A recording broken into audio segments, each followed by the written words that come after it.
Hi, this is Jim Goodman. I want to welcome you to 10 Wheel Adventures. This week, Belinda and I traveled to the Sedona, Arizona area and visited Red Rock State Park.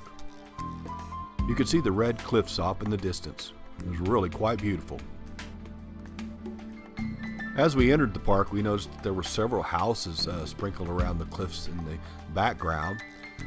So the park's rather small, actually. It's a nice area to go hiking in and catch some great views.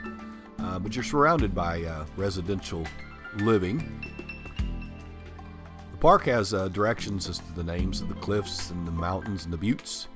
We did see some wildlife. This is a black-tailed hawk, and here's a hummingbird in the nest.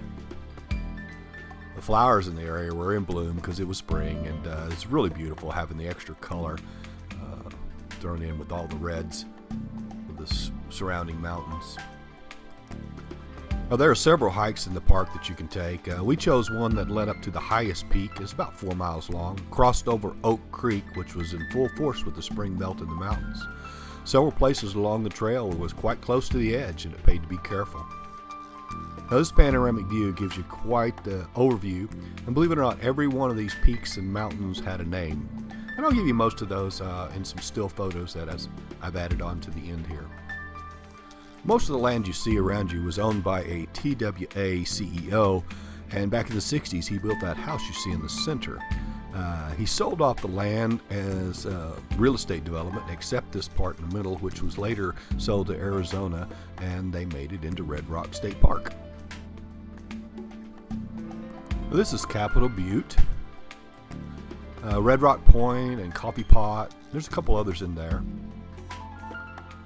This is Munns Mountain, and these are called Twin Buttes. Here we have Cathedral Rock, and next to that would be the Seven Warriors. And this is called Napoleon's Tomb, the Three Sisters, and Belinda's sitting in front of the Button Top. We'd like to thank you for watching the video and joining us in our adventures as we travel along. Until next time, safe travels.